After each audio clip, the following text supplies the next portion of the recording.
If you're a fan of either open world, resource gathering, or survival games, then by now you should know what Valheim is.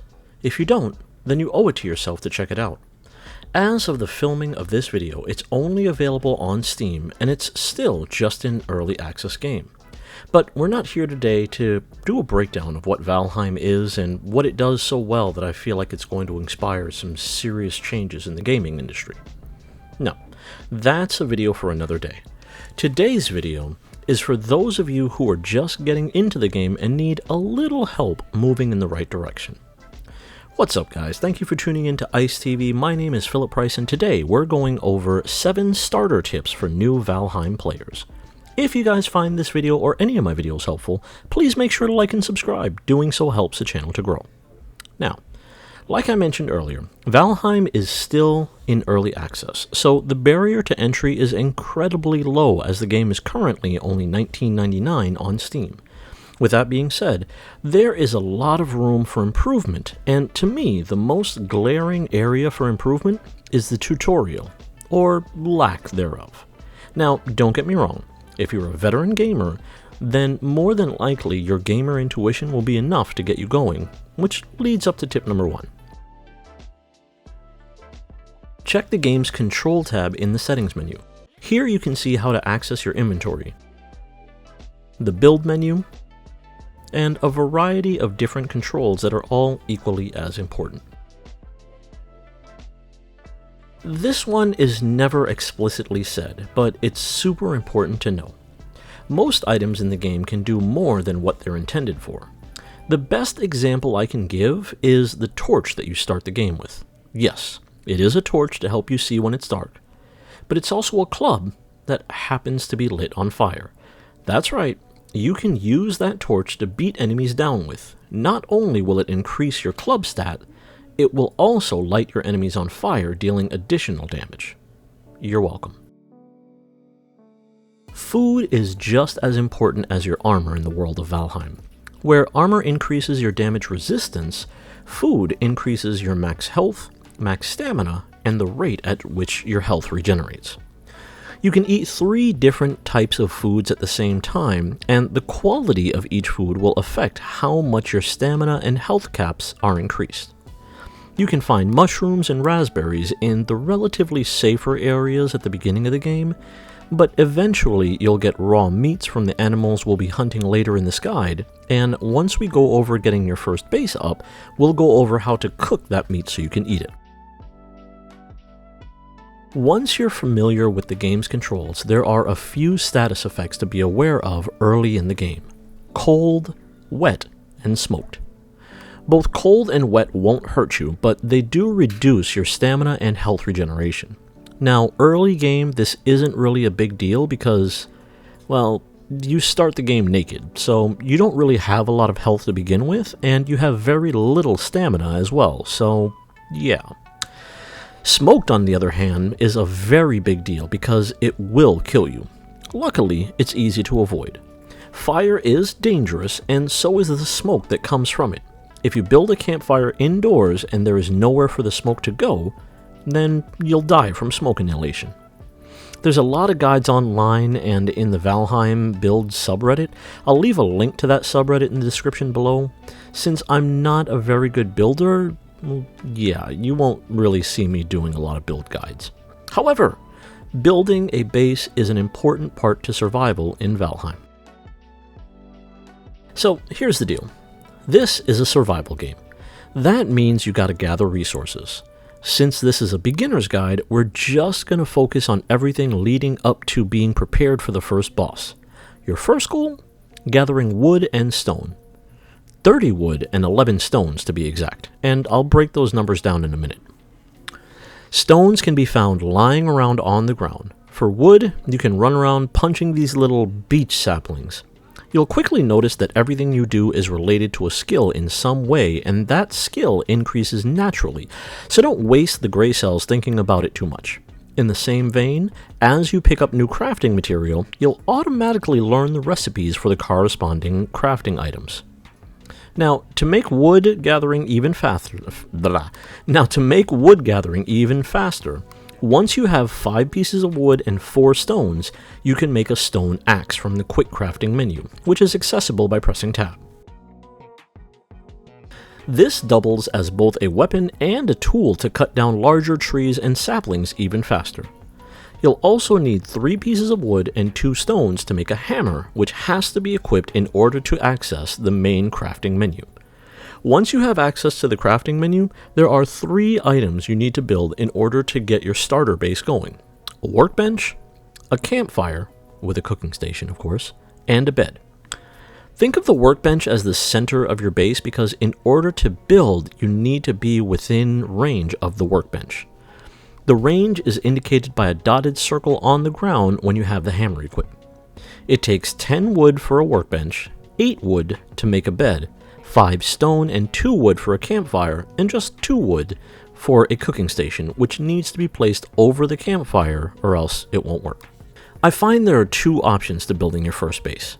If you don't really feel like building, then while running around and collecting wood and stone, keep an eye out for a rundown pre-made base to repair and build off of.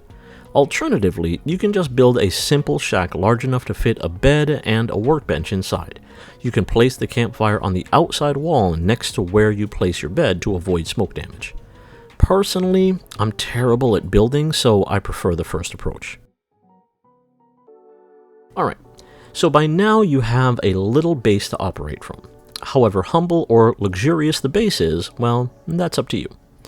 It's time to shift our focus onto gear. By the time we're done here, you'll know what your preferred method of hunting is and be properly geared and essentially be ready to take on the first boss. Maybe.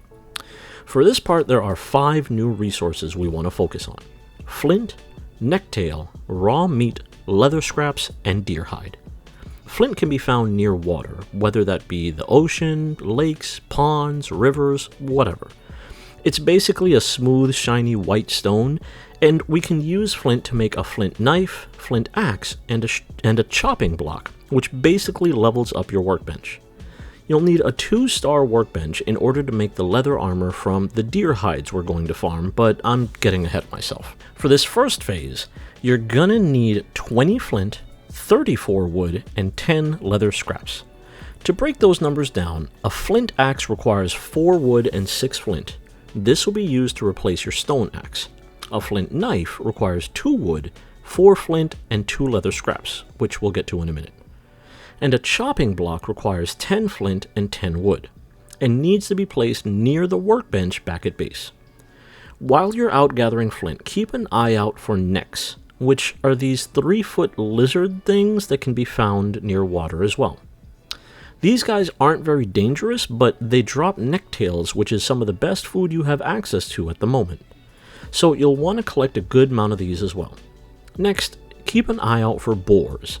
They're a bit aggressive, so it won't be hard to kill them and gather their leather scraps and raw meat, which is also great food. Once you've gathered 20 flint, 34 wood, and 10 leather scraps, head back to camp. With that, make a flint knife, flint axe, and a chopping block. You can also make a crude bow, which requires 10 wood and 8 leather scraps and wood arrows. A stack of 20 arrows requires 8 wood. Oh, also, every time you're back at camp, make sure to hit up the workbench and repair all of your damaged items. It doesn't cost anything to do this. Next, you're going to cook all the meat that you've gathered so far because you're going to need it. You now have 2 options for this next phase. Deer is, let's just say, not easy to hunt. I found 2 methods that work really well. The long and arduous method of sneaking through the forest, staying downwind, listening for the sound deer make, and using that bow to take out the deer long range, or finding a low, flat, wooded area, clearing the saplings using the flint knife, and just running those suckers down like a true Viking would. But seriously, this is the real reason I recommend getting that flint knife. You can typically take down a deer in 2 hits, and if you're eating the right foods, you'll have enough stamina to outrun them. Also, using the flint knife to cut down saplings improves your knife skills. The better you are with the knife, the less stamina each swing takes, and the more damage you do. Oh, you can also use leather scraps to make rag armor, but honestly, I just skip over that tier altogether. It takes 6 deer hides to make each leather piece, so between the leather tunic, leather pants, and leather helmet, you're looking at 18 deer hides. There is also a deer hide cape that requires 4 deer hide and 5 bone fragments, but we'll get to that in the next tip. If you're still here, and you've been following this guide, you now have a base of operations, pretty decent gear, and some decent weapons. Now, we can go after that first boss, right? Well, you can, but first I highly recommend exploring your world a bit. Particularly the Black Forest, because this area is the only area, accessible to you now anyway, where you can find burial grounds, copper deposits, and tin deposits. When you do, you can mark them on your map by double-clicking and labeling the icons. There are 4 icons to choose from as well, so you can have some semblance of sanity on your map. Anywho, you want to find burial grounds because the skeletons here drop bone fragments that you can use to make fire arrows, which will make taking out the boss, as well as giant trolls roaming the Black Forest, easier. Inside the burial grounds, you'll also find surtling cores, which you will need for the phase after defeating the first boss. Same goes for the copper deposits and tin deposits. But that's it. This game is going to be massive when it finally releases, and there is so much to dig into here.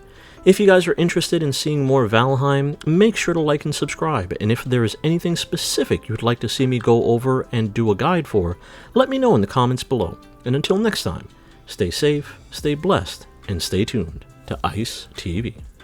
Oh, stupid bug. What happened? Look at the flint that's just floating up there. That's lovely. I mean, look, it's an early access game, and dang it, it's doing it all the time now for me. It's you. You're breaking this world. I'm gonna get it. Got it.